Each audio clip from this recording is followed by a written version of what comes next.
Hey guys, this is Zodiac. I'm from Germany, and I hope you're doing great so far in these pandemic times. In this tutorial, it's all about the basics of FL Studio and how to actually start a track from scratch, which I'm going to show you now. Let's get started.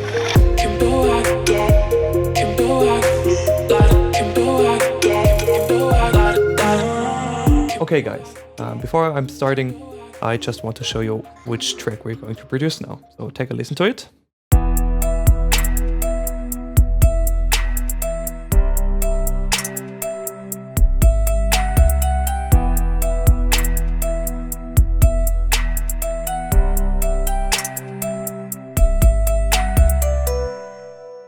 Alright. So, in order to create this track, we're just starting a new file. So I'm just opening a new empty file. Okay, before we dive into it, I just want to show you a few basic steps. For example, if you have a MIDI keyboard, I'm going to show you how to enable it. So in this case, just open up the options and go to MIDI settings. And now you can see all of your MIDI devices. So in this case, I'm using a Nectar Impact GX49. It should show up here in this little window. And in order to use it, just mark your MIDI device and click on Enable. So now you're ready to just play and record with your MIDI keyboard. Also, what we're going to do is we are adding our sample pack. So in this case, go to this File tab and take an empty line here and click on this little folder icon. And now we are able to navigate to our path where your sample pack resides, right? So just, in my case, it's on production content and FL Studio tutorial 2021. I'm just pressing OK. Now you can see it is imported, kind of imported in FL Studio. So now that we've imported our sample packs, where can we actually find them? In this case, we click on this browser icon here. Just a little quick tip. You see this little hint panel here. So whenever you're hovering with a mouse over a button or a function, it should explain you what this button does or what the volume fader, or volume knob or whatever it does, right? So in this case, it shows you if your browser plugin picker or by just pressing Alt F8, you're able to open the browser here. All right, so in this case, we can already see our FL Studio tutorial 2021 folder here. Which already has some sample packs I've just pre-picked. So let's just get started and create a beat, right? So in this case, we have to open up one of the most important windows, which is the channel rack. So by just clicking this button or pressing F6, you should see this window here, right? So now I'm opening up the browser again. And now we just can start to drag in our samples which we like to want. So in this case, I'm using this kick, then the snare, the hi-hat, as well as the 808, which is important in trap. So in my case, I like to have the 808 being placed below the kick. So in this case, I'm just dragging and you should see this little green indicator, which is between the kick and the ambient snare. So when I leave it, it should just drop the 808 below my kick. All right, so now I just can close the browser again. And I have all of my 4 basic drums, which we are going to need to create a nice little neat trap drum progression, right? But now I'm going to show you how FL Studio works with this pattern system, right? Because in the playlist you should see this pattern, or you have this pattern picker here on top. Because unlike any other DAWs, you are not locked to one specific track for one specific sample, but instead you're using kind of building blocks or like little Legos, which you are starting to use and arrange your song, right? In this case, by default, FL Studio should have this little pattern 1, which is empty. So I'm just selecting it, and whenever I'm starting to program my drums here, it's going to be in this pattern. So later on we are going to create a lot of other patterns with this plus button here. And then you have a lot of patterns here, which are basically, like I said, your building blocks, your Legos, and to start building your project, right? So in this case, let's just start to build our drum progression. You do it by just clicking on this little step, because there's a little step sequencer here, and you can program your drums with multiple samples in one window, which is pretty nice. So it's kind of a table, you could say. So I'm setting my BPM to 120 because that's where my track or this little song which we are going to create today fits the best in. So let me just start and shortly program my drums.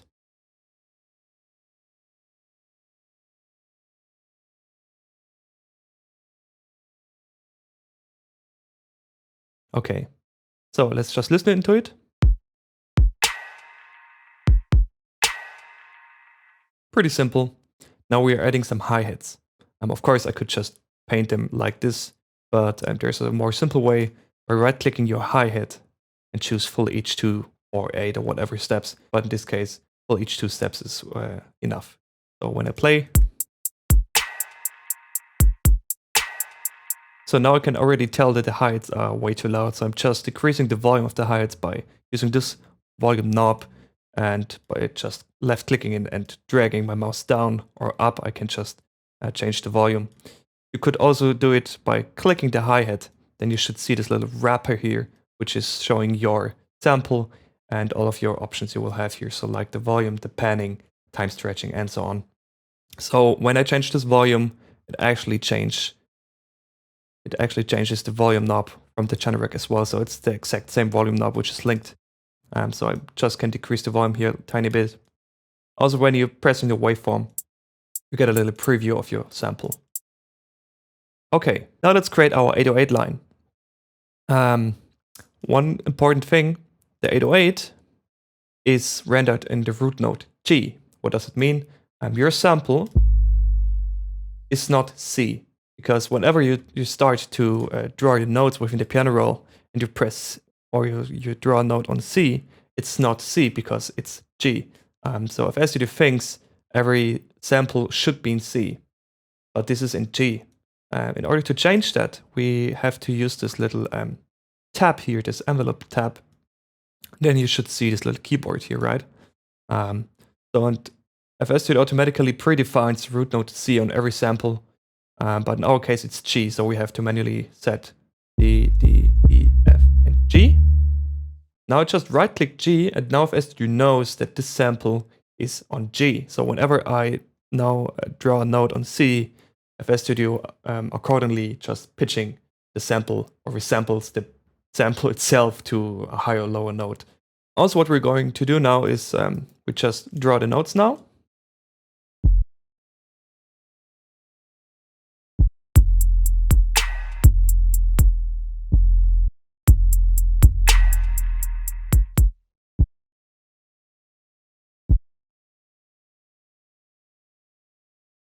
Okay, so now the problem here is that the 808 is going to overlap, especially here in this area, because even when I just play a short term, you can hear that the 808 just remains playing, because this sample here has a predefined length, and we don't want to overlap this 808, so we have to set this envelope knob.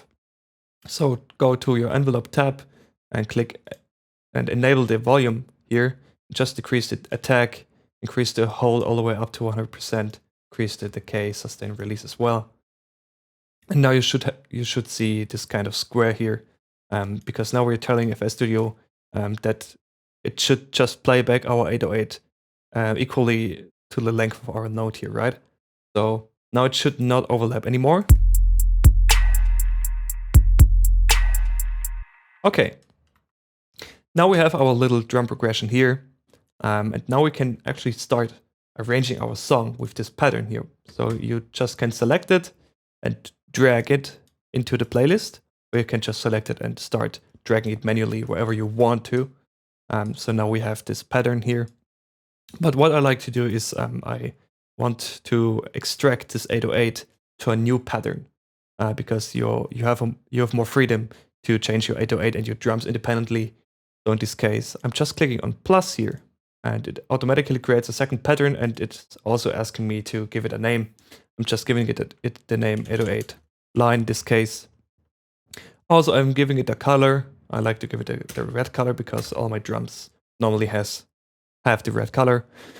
So now I have a new pattern which is called the 808 line, which is empty yet, but now we can start programming our 808. So now, as you can see, when I select pattern 1, you see all of our drum programming here. But if I select pattern 2, it's empty because it's brand new. We didn't program it for anything yet, right?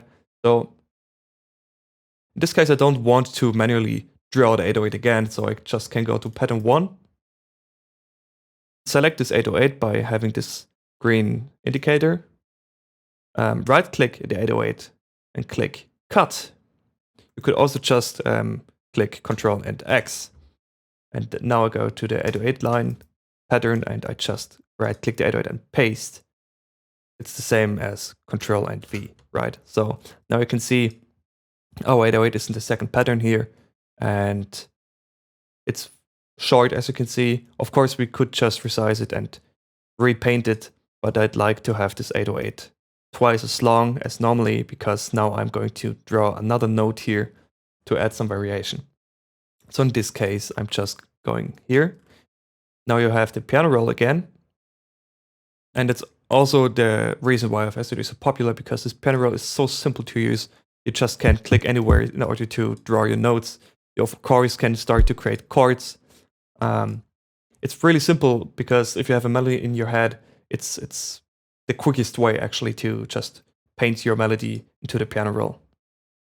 So now I just want to copy this line here. So I just hold my control key and drag with left click. So now I've selected them, so they're red. Now I'm clicking just Shift and click and holding it, so it automatically creates a copy of it. Now I just want to change these notes to C. So now when we play back,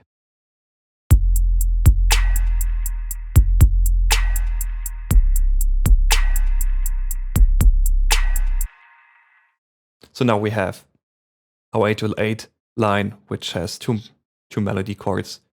And now we can start adding some variations to our drums. Because whenever you want to, for instance, we want to change this pattern here. When we change it, it automatically changes all these patterns as well, because it's basically the same building block, right? So in order to change it without having to change the others, you have to click on this little keyboard icon and select Make Unique. So what it now does is it's just duplicating our current pattern. So now it is called pattern 2. So this is pattern 1, 2, 1, 1. So I can change it independently without having to change these as well. So by the way, I'm just renaming it. So you can just right click on your pattern selector and click on rename and color. And I'm just calling it drums 1, giving it a red color as well. But you just can also select it, pressing F2, which is universal for renaming things in FL Studio, and give it the name drums 2. Giving it also to red color. Here we go. Now I can just delete it and repaste it here. So we have 1, 2, 1, 2. And now let's start changing it to give it more variation.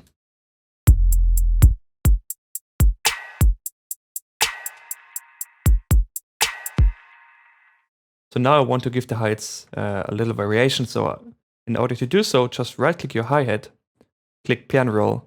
Now you can actually see that whenever you're painting these steps, it actually just adds notes to the piano roll as well. So now I have more freedom to change our hi-hat. So in this case, I'm clicking on this magnet here and change from cell or line or main or whatever you have to 1/4 step, because now our grid is way more detailed, and I can now start to add other hi-hats in a really, really short matter of time. So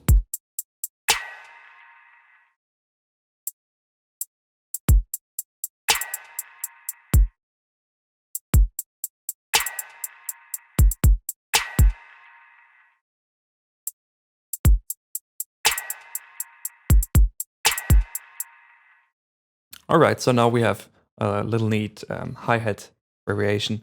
So, but the problem now is I just changed the hi-hats on drums 2, but on drums 1, it just remained the same because we didn't change it yet. So if I want to just copy this progression over to drums 1, I just go to drums 2 and make sure it's selected, and then just click Control C to copy it, and here Control V, and it automatically overrides your progression. So now both drums have the same hi-hats, but drums 1 has another kick arrangement as drums 2, as you can see here. Okay, now that we're ready, I think let's add another variation to the hi-hat. So I just go to drums 2 because I want to leave drums 1 as it is. But in drums 2, we give it another variation as well, not only the kick. So in this case, I want to change the fine pitch of the note. So what it actually is, your hi-hat here has a pitch. And when you pitch it up or down, it sounds way more high or way more deeper pitched, obviously. But you can do it in a pretty easy way in the piano roll as well. As you can see, there are these lines, which is the velocity. The velocity is nothing more than the sample volume per note. So you can actually change the volume per note here by just changing the height of the lines here. But what I want to do is changing the pitch. So I click on Control, go to Note Fine Pitch, and now you have the flat line here where you can change the actual pitch. If you go up, it's pitching higher. If you go down, it's pitching down, right? So I just want to have these hi-hats coming from a down pitch back to normal. Just playing back the pattern. So, and then I just pitch them high as well. Okay, so now the great thing is I just changed this pattern, and it automatically changed this pattern as well because it's basically the complete same building block, right? So now we have our drums. Now let's change the 808 accordingly to the kick, because what I like to do is I just draw the 808 every time when the kick hits, right? So let me just play it back.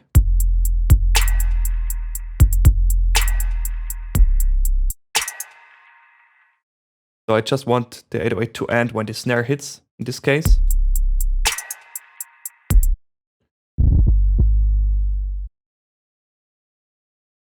So in this case, I'm changing the grid snapping back to cell, because if you don't use these little steps, they can really annoy you in this case.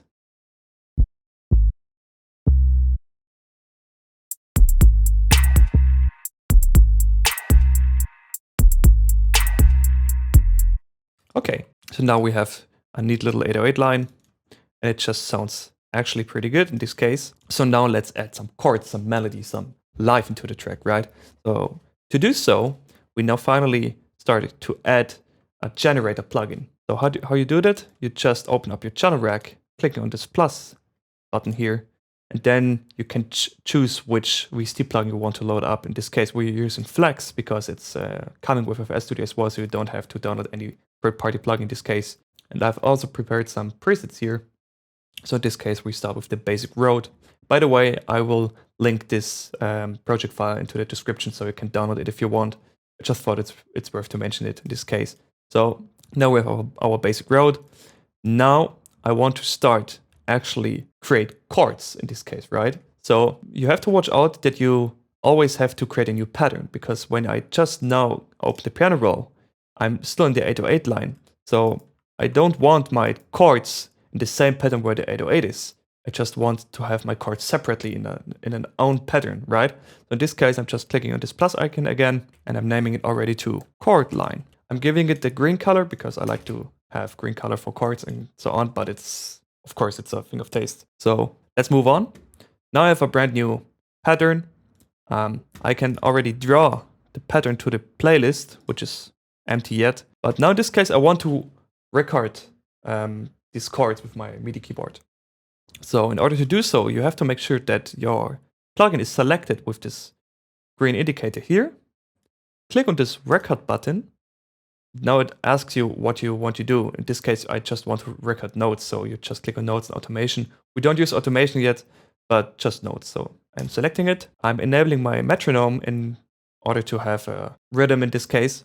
So when I press play now, I'm ready to record like this.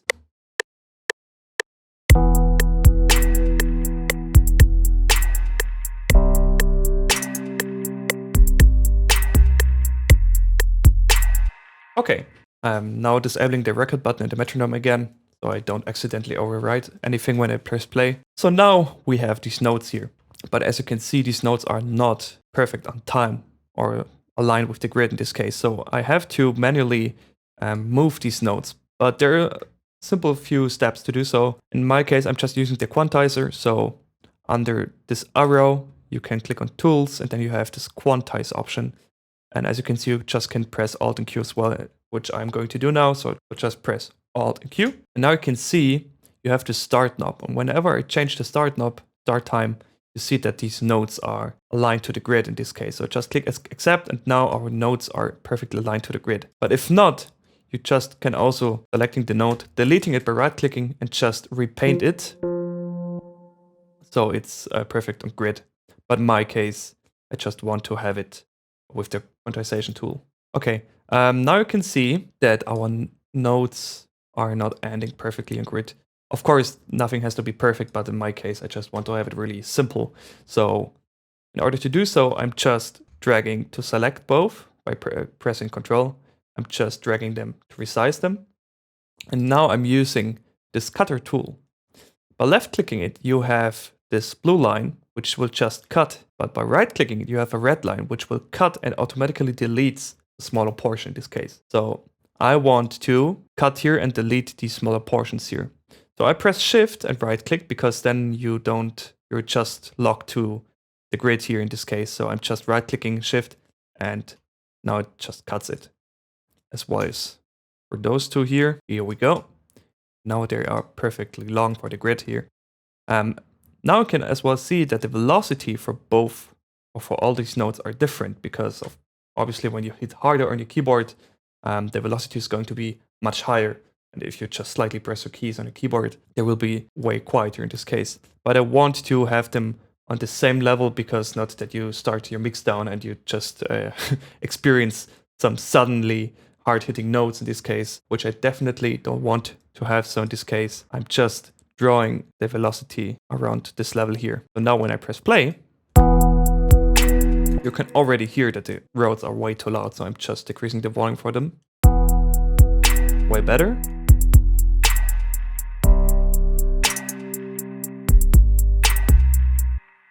Okay, now I just can copy these chords. You could just open up your piano roll and copy these chords to the right side. But in my case, I just resize it and repaint the pattern, because it's a building block, right? So you just can, again, add this chord line, so you don't have to actually resize your piano roll again. Okay, let's add another chord to give it a bit more life. So I'm using my second preset, which is the piano pad. Now I just want to have the exact same score on my new piano pad. In this case, I'm just selecting it, pressing Ctrl-C and Ctrl-V to paste it. And I also don't have to use a separate pattern. You obviously can, of course, if you want to. But as this pattern says, it's a chord line, so it's not specifically locked to one generator plugin in this case. So of course you can have multiple plugins in one pattern, but due to your organization, it's always a great idea to have it split it up into separate patterns. But in this case, they are both the exact same notes, and that's the reason why I'm just keeping both of these generator plugins in one pattern. So when I now press play, you can hear it's a nice mixture between the Rhodes and the piano. I just decreased the volume a bit, and here we go. Now let's just add melody to it. By doing so, I just add another instance of Flex with this plugin called Crystal Plug. You will have it in the project file if you download it. And now I want to create a melody, but this melody is again in another pattern and not in the chord line, because I want to have things simple in this case. So I just click plus, create another pattern. I'm calling it main melody, giving it also the green color. And now I can just right click my Crystal Plug and start adding my melody. But in this case, I just want to record my melody again. So I'm just drawing my pattern here, resizing it to the desired length. I go to song, because when I play back, I want to hear the whole song and not the single pattern. And I'm clicking record, notes automation, then the metronome. I'm making sure again that I've selected Crystal Plug, because when you select kick, for example, and you play the keyboard, you're just playing the kick, which you don't want. So I go to Crystal Plug, now press play and record.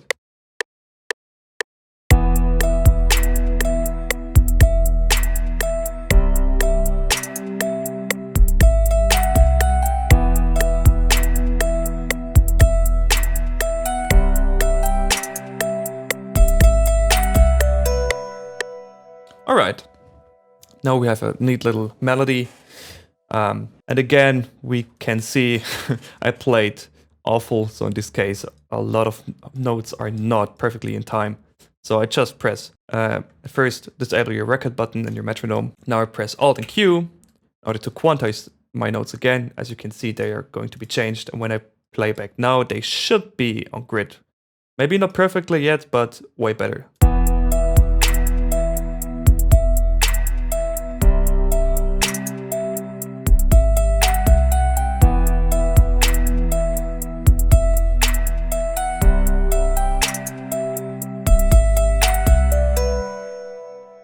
Okay, at first I just decreased the volume of the plug because it's way too loud in my opinion.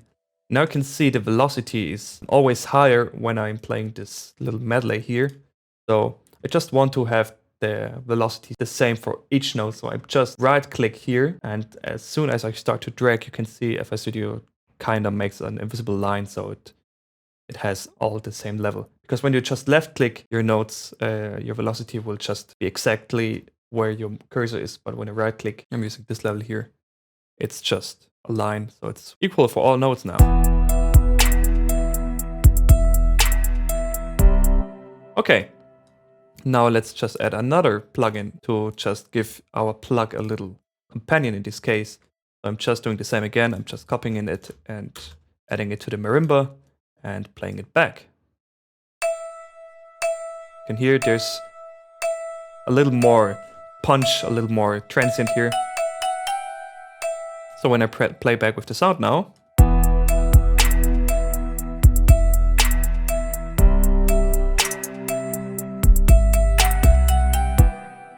okay, sounds nice. Now let's add another effect. Let's add an effect to the hi-hat. And to do so, we're coming to the next step, which is the mixer here. The mixer is obviously one of the most important things in FL Studio as well, but probably in every DAW, because the mixer is where all of your elements being routed to one insert, they are going to be summed up to the master here. So every insert, as you can see, there's a little cable is going to the master here. So whenever you play back your whole song, it's actually the master what you hear. So in our case, I want all of my elements from my kick to the marimba plug on a separate insert here. So to do so, let me just rename all of these things and give it a color. So I like to give my drums red color and the melodic things the green color. So in this case, I'm right clicking, click rename. I give it the red color. I'm renaming the 808 as well, just to 808. Then the ambient snare, the hi-hat. Now giving all other elements the green color, as well as here, crystal plug, and the marimba plug as well. So there are different ways to route these things to the mixer track. So now you see these boxes here.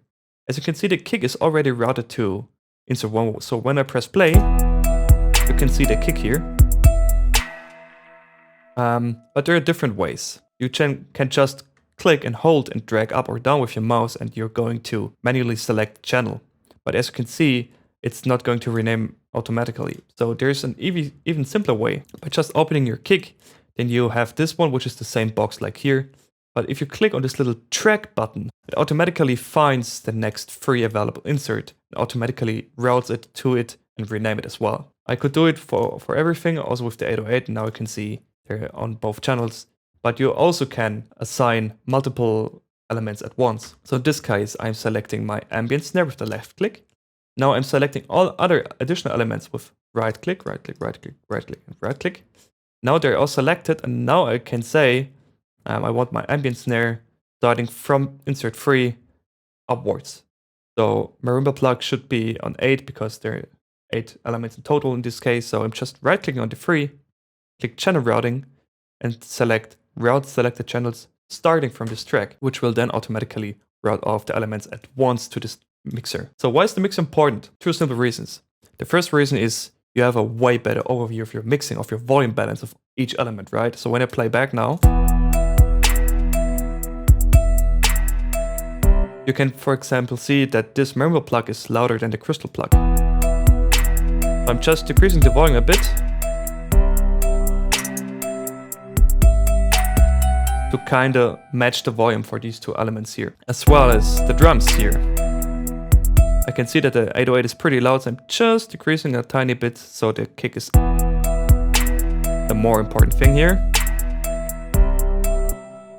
Okay, now I want to give my hi-hats an effect. So that's the second reason why the mixer is important, because you can give it an effect plugin. So basically there are two types of plugins. There is a generator plugin, there's an effect plugin. A generator plugin is obviously a plugin which generates sound from a sample or from an oscillator or something like that. For example, Flex is a generator plugin in this case. But there are also effect plugins which are using any sound as an input and manipulating them. For example, reverb, delay, distortion, chorus, phasing. These are all kind of effect plugins because they don't generate sound, but they instead use input sound, manipulate them, and output them with the new effect. So in this case, I just want to give our hi-hat a little Hall effect, a reverb effect. So how do we do that? I just select my hi-hat, then you have all these slots here. Now I can just click here and it asks me to actually which effect plugin I want to use now. So I'm using the Fruity Reverb 2, which is also pre-installed with FL Studio. And now when I just press play, you will hear the difference now. You have a kind of a church hall sound in this case. With the white knob, you can increase the amount and the intensity of the reverb. So when I now press play, it's obviously way too much, right? So just decreasing the wet. With the decay, you tell it how many seconds, like the hymn panel is telling you how many seconds the reverb effect itself is going to last. So it's still way too loud, so I'm just decreasing the wet knob here. That's alright with the hi-hat because you don't want to overestimate it here. But in this case, I think that's way enough for it. Yeah, now we have our little first song. So I hope I could explain you everything. I hope you understand FL Studio now, and as you can see, FL Studio is really not that complicated. So thanks for watching, leave a subscription, leave a like, and of course I'm going to create a lot more videos now. So we'll explain how to properly mix sounds, how to create another track, how to use effects more efficient, how to use automation clips. There are a lot of other things in FL Studio, but really for the basics, and most of people just want to start creating some really neat trap samples or trap beats. I think this guide is really for you and should be enough for now. So thanks for watching, stay healthy and see you. Bye bye.